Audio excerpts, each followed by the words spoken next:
This is Jill Jones reporting for Channel 10 with some breaking news. I'm at the Passover Festival with thousands of Jewish worshipers here in the city. Just last week, the radical Jewish teacher, Jesus of Nazareth, was given a hero's welcome into the city by large crowds. But today, we're hearing reports that Jesus has been turned into the authorities.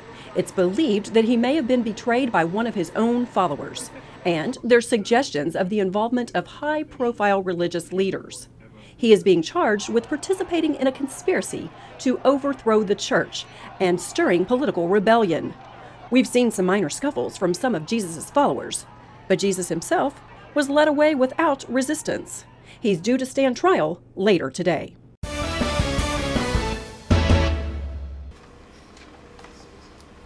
All rise for the Honorable Judge Pilate.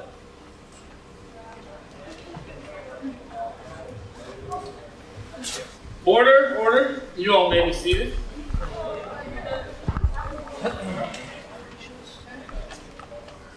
Sorry I'm late. I was taking selfies with my cat, Mr. Whiskers. That cat's not going to take clever shots of himself now, is he? Anyway, let's get right to business. Our first case, please, clerk. The defendant, Chris Barrett, has been accused with having a tickle fight with Matthew Saucerman. That's right, Your Honor.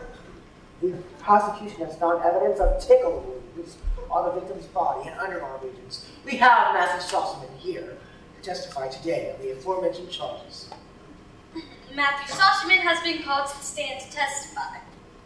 I was just sitting there, minding my own business, when Chris tippy-toed up and unleashed his surprise tickle attack. My tickle wound still hurt. Well, Mr. Barrett, the Bible clearly states that thou shalt not tickle. Therefore, I sentence you, Chris Barrett, to tickle rehab for life. Next case, please.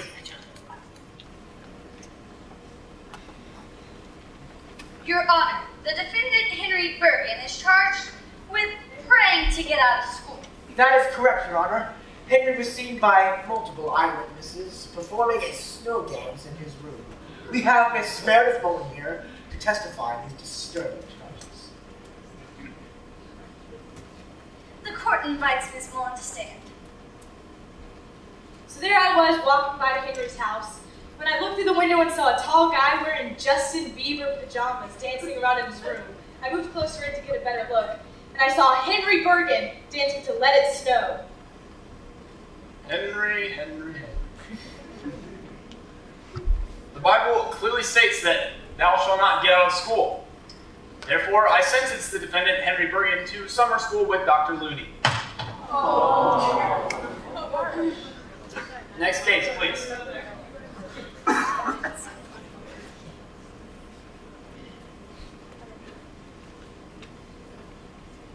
The defendant, Will Scott, is being charged with, watching The Bachelor? That's right, Your Honor. The defendant, Mr. Scott, was seen watching the reality TV show for 4 hours straight. It was 3.5 hours. Order! On a side note, Will, I'm personally disturbed by your lack of self-control. It was the Girls Tell All episode. I can't miss that. Unacceptable. I hereby sentence you to death by tickling from Chris Barrett.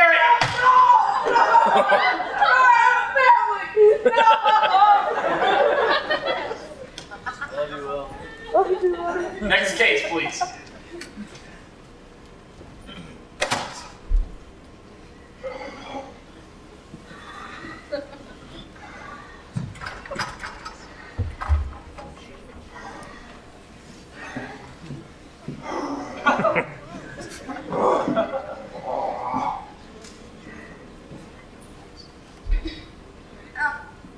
The defendant, identified only by the name Barabbas, charged with membership of illegal organization, inciting social unrest and riotous behavior, possession of illegal weaponry, and 3 counts of first-degree murder. That is correct.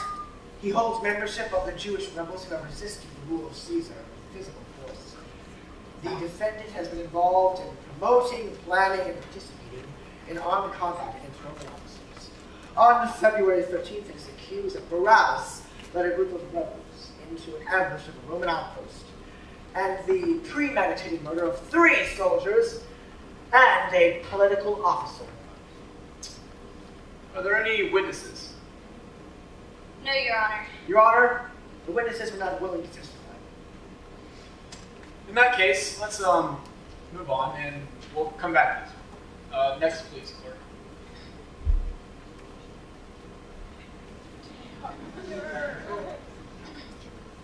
Your Honor, Jesus of Nazareth, making threats to damage temple property, charged with upsetting the peace and inciting political rebellion. This Jewish teacher claims to be the king of the Jews, Your Honor. He is quoted as saying that he will tear down the temple and rebuild it again in 3 days. As here, he has led a section of the community to believe that he is indeed the Messiah, stirring up support against the religious leaders. Is it true that you call yourself the king of the Jews? Here he goes again with his blasphemy. Yes, This man is a liar and a heretic. Yeah. Your Honor, he's been provoking followers to rebel, not just against us Jews, but against Caesar's empire. He's a danger to our society. He speaks blasphemy against our God. He's a criminal. He must be condemned. Blasphemer! Do you wish to make a defense, Jesus? Aren't you going to answer? Don't you see how many things these people are accusing you of?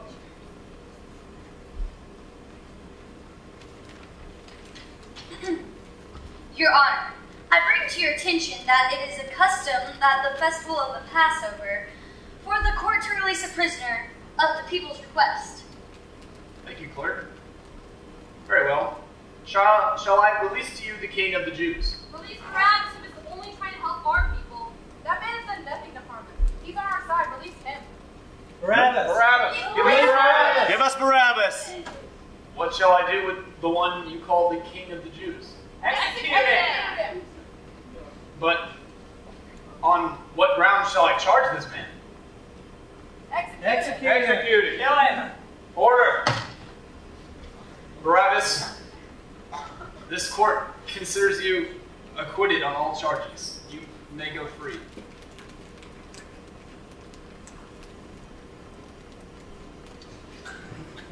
Jesus of Nazareth. This court hereby sentences you to death. Execution will occur tomorrow at dawn. Court adjourned.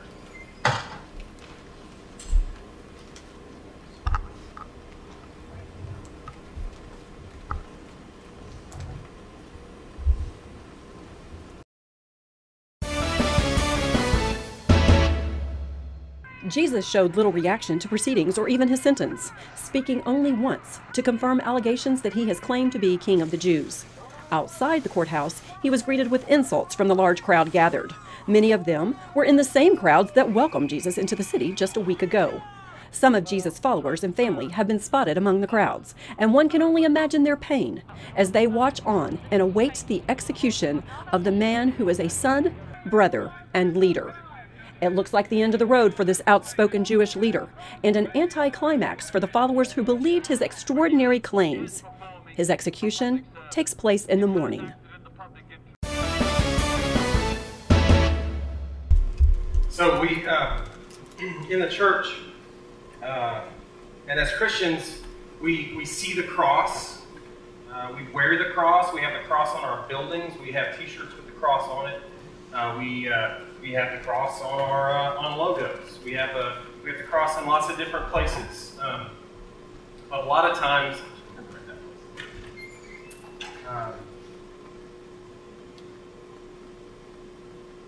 but I think we make light of it in relation to what it really was and what it really means. And so I want to spend some time tonight. I think it's really important that we do this. And you may know tonight's a little different because we don't have, usually we kind of have free reign at the building, and we don't have that tonight.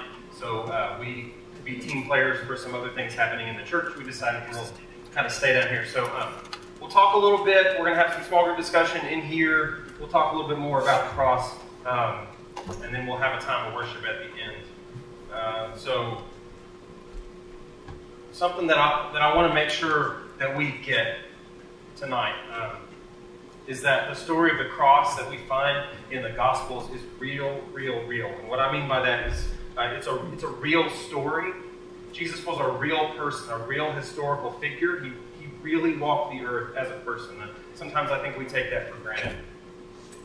This story really happened. It's a historical event that's recorded outside of Scripture. Jesus as a person is recorded outside of Scripture by historians during that time period. And what happened to Jesus in this story didn't just happen to Jesus. This was something that happened within the Roman government on a regular basis. And so we have historical and archaeological evidence to kind of talk about what actually happened to Jesus. And if we, as Christians, don't really fully understand the cross, then we're missing out on something really, really important. And I know a lot of times it's more fun just to have fun, just to laugh together and be together, and to not talk about things like this. But this is at the very heart of who we say we are if we say we're followers of Christ. And so I think it's really important for us to understand.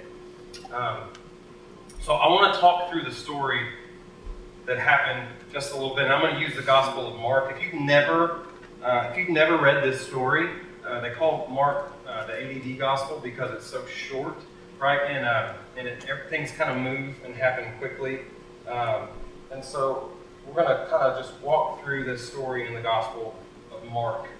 And I want to just help you understand what actually happened to Jesus in history as a person. So the first thing we get is that Jesus was arrested. In Mark 14:46, it says the men, Jesus was with the disciples, he's in a garden, and a group of men came, and it says the men seized Jesus and arrested him. And so we saw kind of a modern rendition of a trial, and we did that because Jesus was actually arrested as a criminal. He was brought before people as a trial. He was sentenced to death as part of the government and the justice system, right? And so I want to make sure you know that really actually happened. There actually were two trials. According to Mark, there were two trials. The first one happened before the Council of Religious Leaders, and I want to read that. This is Mark 14:53 through somewhere when I stop. It says, "They took Jesus to the high priest, and all the chief priests, the elders, and the teachers of the law came together. Peter followed him at a distance, right into the courtyard of the high priest where this trial was going to take place. There Peter sat with the guards and warmed himself at the fire. The chief priests and the whole Sanhedrin," that's the Council of Religious Leaders, the Sanhedrin, "they were looking for evidence against Jesus so that they could put him to death, but they did not find him." They had decided that they wanted Jesus, the real person, they wanted Jesus to die, but they couldn't find any evidence for why he should be killed. It said many people came and testified falsely against him, but their statements did not agree. Then some people stood up and gave false testimony against him. Yet even then their testimony did not agree. Then the high priest stood up before them and asked Jesus, "Are you not going to answer? What is this testimony that these men are bringing against you?" But Jesus remained silent and gave no answer. Again, the high priest asked him, "Are you the Messiah, the Son of the Blessed One?" Jesus said, "I am. And you will see the Son of Man sitting at the right hand of the Mighty One and coming on the clouds of heaven." And then that made the high priest so angry. It says the high priest tore his clothes. And he said, "Why do we need any more witnesses? You have heard the blasphemy. What do you think?" Then they all condemned him as worthy of death. So this is a group of the religious leaders. This is the church leaders who brought Jesus in. They decided that he needed to die. They condemned him as worthy of death. And then check out what they did. This would be like, imagine if somebody brought somebody into the narthex and our church leaders said, "This person needs to die." That's kind of the scene that's happening. These are religious leaders. It says, then some of them began to spit at him and spit on him. Then they blindfolded him. Then they struck him with their fists. They beat him. And the guards took him and they beat him. Right? So Jesus was arrested. He was taken before a group of people who had already decided that he was guilty. And then they blindfolded him and they beat him. And then we read that Jesus was deserted.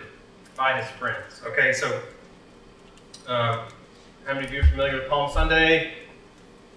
Okay, yeah, I love Palm Sunday. It's one of my favorite Sundays of the year because everybody's excited, happy, waving palm branches, saying, "Yay, Jesus." I love that Sunday. Right? So that happened just like 3 or 4 days before this. Jesus came into Jerusalem, and hundreds of people were excited to see him, and they were saying, like, Jesus is the king. They were waving their palm branches around. And then like 3 or 4 days later, right here, everybody has deserted Jesus. So he's been arrested. He's been put on a fake trial. He's been beaten. He's been deserted. And then it says he's brought before Pilate. Now, the reason in the justice system that they brought him before Pilate was because the religious council really didn't have the authority to condemn somebody to death. But Pilate, who was the Roman governor of that area, could give somebody a death sentence. So they wanted Jesus to die. They wanted somebody to kill him. And so they brought him to Pilate because they were like, this is our best shot of somebody giving him a death sentence so that we can get rid of this guy. So they bring him to Pilate. And a couple things happen. First of all, Pilate asks him some questions and basically says, I can't find any reason to condemn this man. I can't find any reason for us to execute him. As far as I can tell, this guy's innocent. Right? So he brings them out to the people, and you sort of experienced this in the trial scene a minute ago. He brings him out to the people, and the people want him dead. So they like stir up the crowd, and they start yelling, crucify him, execute him, kill him. And then Pilate remembers that there's this custom where they can release somebody to the crowd at this time of year, somebody who's guilty. So I think Pilate maybe is hoping that if he asks the crowd, who do you want me to release? They'll say Jesus, because he thinks Jesus is innocent. So there's this other guy that's been arrested. His name is Barabbas. And Barabbas was an awful criminal. He's the kind of guy that you don't want to live in your neighborhood, right? He was a murderer. He did all kinds of stuff. And he's not the type of guy you really wanted out in society. And so Pilate brings Jesus, a completely innocent man, and Barabbas, the worst kind of criminal, out in front of these people these are like church folks, right? Religious leaders. And it says, who should I release to you? Jesus, the innocent man, or Barabbas, the criminal? And they yell for Barabbas to be released, and they want Jesus to be executed. Right? So Pilate has a decision to make at this point, because he knows what the right thing to do is. He knows that Jesus is innocent, but he hears the crowd calling for him to release Barabbas. And this is a really interesting verse. It says, they all shouted, crucify him. And so Pilate, at this decision point, it says, wanting to satisfy the crowd, Pilate released Barabbas to them. He had Jesus flogged and handed him over to be crucified. Wanting to satisfy the crowd, being more concerned about what everybody else around him said or thought than choosing to do the right thing, Pilate released Barabbas instead of Jesus. I've always thought that was a really interesting situation. Good thing none of us ever get into a situation like that. Then it says that the soldiers led Jesus away into the palace. They continued to beat him. The word it uses here that I read just a second ago is the word flogged. Okay, and it just sort of, it uses that word once and goes on. And it'd be easy for us to just read that and not try to understand it. But this was a really common thing that was done to people by the Roman Empire to inflict some really severe punishment on them. And so this is called a cat o' nine tails, and it's the instrument that was used most often. And so it's a whip. It's got 9 strands of rope on it. It's got knots tied in it, and on the end of it, usually there was rock or sharp pieces of bone or glass or metal. Something that when you hit somebody with it would literally rip into them, right? And so when it says Jesus was flogged, this is what it's talking about. So this is a picture from the movie The Passion of the Christ, which is really graphic. I don't necessarily recommend seeing it, but this is a kind of a good depiction of what happened to Jesus. He was tied to like a whipping post in front of him or a stone or something like that, and people beat him. Lots of people died from just this part of it. But that's not the end. So more happened to Jesus. So from there, it said they led him out to be crucified. Now, the Roman Empire, they invented crucifixion because they wanted to figure out what is the worst possible way that we can inflict pain on somebody and kill them so that they will experience the most pain for the longest period of time. And so they invented crucifixion. They used it for about 800 years in the Roman Empire. It was the kind of thing that when you saw somebody, and it was very public, they would just do it out on the road, like main thoroughfares where you'd have to walk by and you would see people. During this time, it was not uncommon. It'd be like, lined up on Franklin Road, several crosses, so that everybody in Brentwood would see it, right? And the reason they did that is because they wanted you to look at somebody on the cross and go, whatever they did, I never want to do that. I will never do that. Whatever they did, because I never want that to happen to me.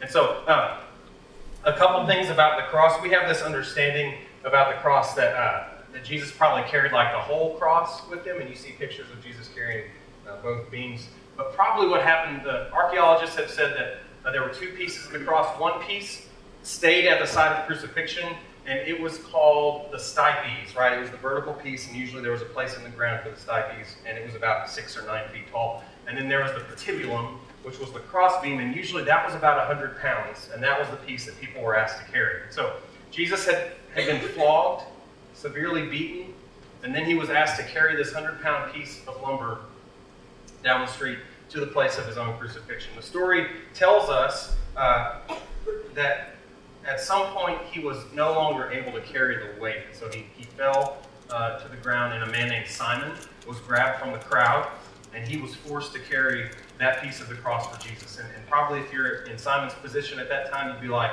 okay, I don't want, whatever you're doing to him, I don't want that to happen to me, so I will carry that for you.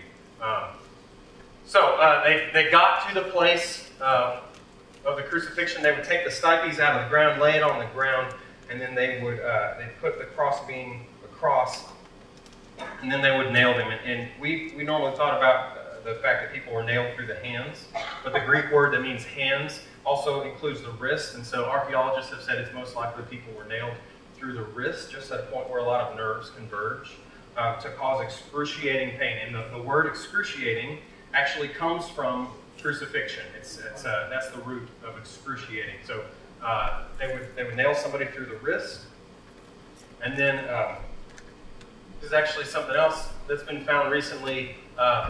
Typically, you see pictures where it's like the feet are nailed from the front together, but archaeologists have found some more evidence that feet were actually probably nailed to the side of the cross, also through an incredibly painful place. And so, I won't go into the details, but it was an incredibly painful and incredibly slow way for somebody to be executed.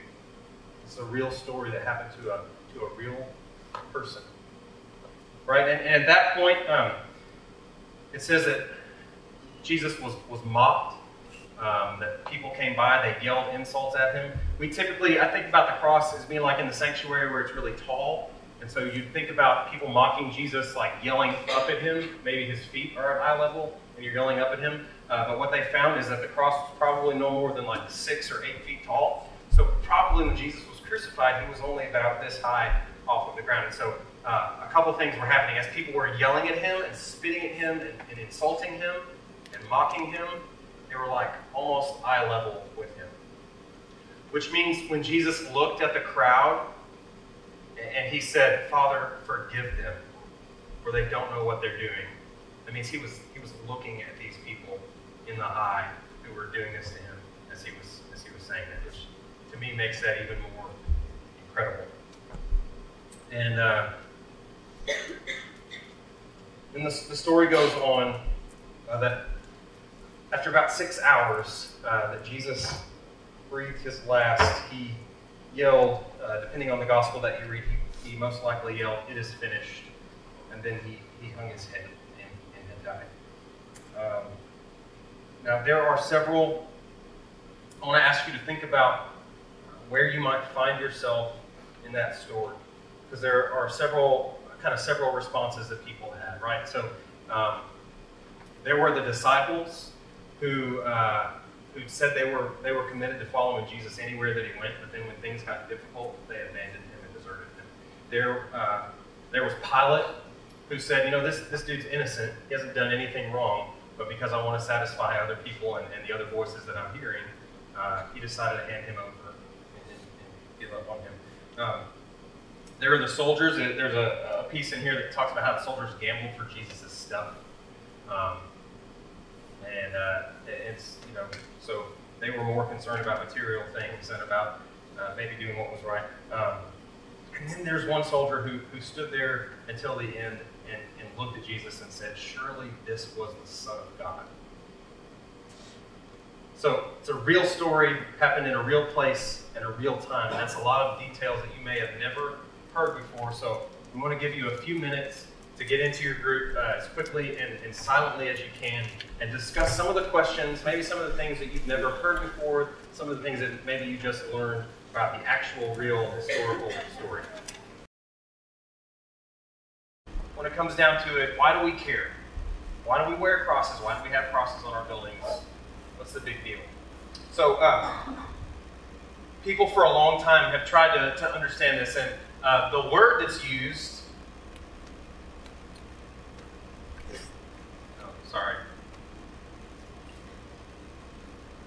is the cross. No, the word that's used is atonement.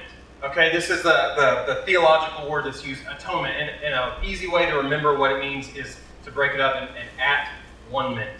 It's atonement is what Jesus did to help us become one with God. And so the Bible teaches, and we've all experienced from the beginning, from the creation of humanity, people made choices that were not what God wanted them to make. People made choices that were against God openly. People chose other things. And just like it would with any other relationship, right? If I had a friendship with Casey, and then I just started choosing everything except Casey, right? If I chose to hang out with people who mocked her, and there's lots of things that I could choose that would damage that relationship. And many of us have experienced a damaged relationship where it feels like there's a separation between us and somebody else, right? And so the significance of the cross, and this theme I think kind of runs throughout all the different ways you can understand it, but one thing I want you to remember is the significance of the cross is that God never gives up on us. God never gives up on us. So that theme kind of runs throughout all these different understandings of the cross. And this is not an easy topic to wrap your head around. And as I typically do, I bombed in trying to explain this to middle schoolers in the first hour. So I'm gonna try to do it a little bit differently this time. It's fun to have middle schoolers as guinea pigs, right? So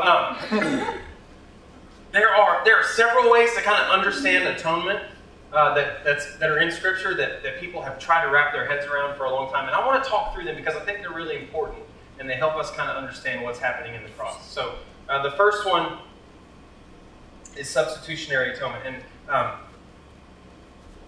the main question at the heart of this is, what do you deserve from God? What do you think you deserve from God? And think about if God were a person, and you treated that person, and I treated that person the way I treat God, the way you treat God, what would you deserve from that person? What kind of relationship would you deserve from that person? What kind of attention would you deserve from that person? What do you deserve from God and how you treat God and how you talk about God and how you live life in relation to the way God wants us to live? What do you think you deserve? That's something to think about. So in the book of Romans, it basically says that we are all sinners. We're all sinful, which means we're separated from God. And what we really deserve from God based on who we are and how we act is death. Like, in reality, when it comes down to it, if we were in a courtroom and charges were brought against us and God were the judge, that our sentence should probably be death, that we've committed treason against God. And this idea of substitutionary atonement is that God doesn't give up on us, and that Jesus, instead of us being sentenced to death, that Jesus took our death sentence in our place. That's one understanding of it. And just like in the story of Jesus and Barabbas, based on the law, Barabbas is the one who deserved execution, and Jesus did not. But Jesus took the place of Barabbas in that story. So this idea of substitutionary atonement is that we've received a death sentence, but Jesus took it in our place so that we don't have to. The second idea is that humanity is really jacked up, right? So you can see this if you look at the news. There's all kinds of stuff that makes you go, something has gone horribly wrong here with humanity in general.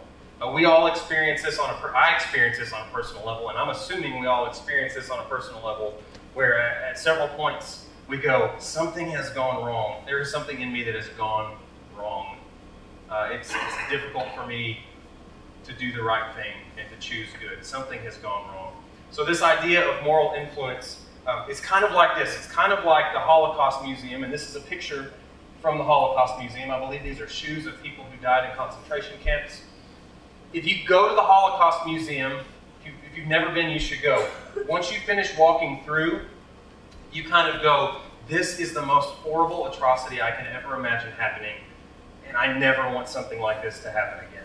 When you see what happened in that museum, you go, I never want something like this to happen again. So this idea of atonement is that in the cross, we're able to see how broken and how messed up humanity has become. That when God came to earth, we put him to death. Like, how awful is humanity that that's the reality? And so this idea is that when we see that in the cross, it's like holding up a mirror in front of us and helping us see how messed up things are, and it just makes us want to do something totally different with our lives. So that's this understanding of the atonement. A third understanding is sacrificial love. Now think about if you were Jesus. Picture yourself on the cross. You've got people coming up to you and spitting on you, and they're yelling at you, and they're mocking you. And they're saying all kinds of awful things. What would your response be? I mean, really, how would you want to respond? I know how I'd want to respond, and it would not be with sacrificial love, right? But there's this idea that Jesus, who we claim Jesus was God, had all power, right? So Jesus in this moment could have done anything. He probably could have called down fire and lightning on the people who were there mocking him and insulting him and spitting at him. But instead, what Jesus gave us was a model of sacrificial love. That on the cross, we see what perfect love looks like. Perfect sacrifice. Somebody who was 100% completely willing to sacrifice themselves for the good of other people. That's the sacrificial love understanding. And the last one. How many of you have ever had a fight with somebody, maybe a friend, maybe your parents, and you thought that the best thing that you could do was to give that person something as a way to say you were sorry? So maybe it's a note. Dudes, flowers. Husbands, flowers. Yes. Okay. Yeah. So I will clean the house when I'm sorry. It's true. Yeah. It's awesome. I'm not sorry very often. I'm sorry. I'm not sorry. Anyway. So it's this understanding that when we have a rift in a relationship with somebody, that maybe we do something in order to say, I'm sorry, I want to make it up to you. So there's this understanding in the Old Testament, there's a sacrificial system, right, where people could bring sacrifices to the temple as a way to just say, God, I have messed up. I am sorry, right?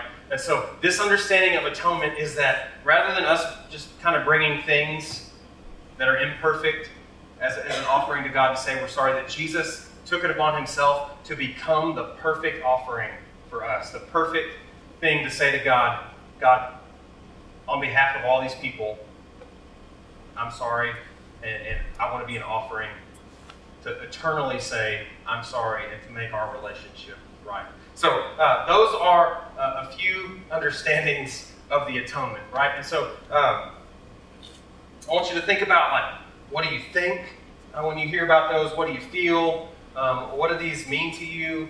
How do you think you should respond, knowing the historical elements of the crucifixion and knowing kind of the understandings of what it means. So you guys have take several minutes and talk in your group about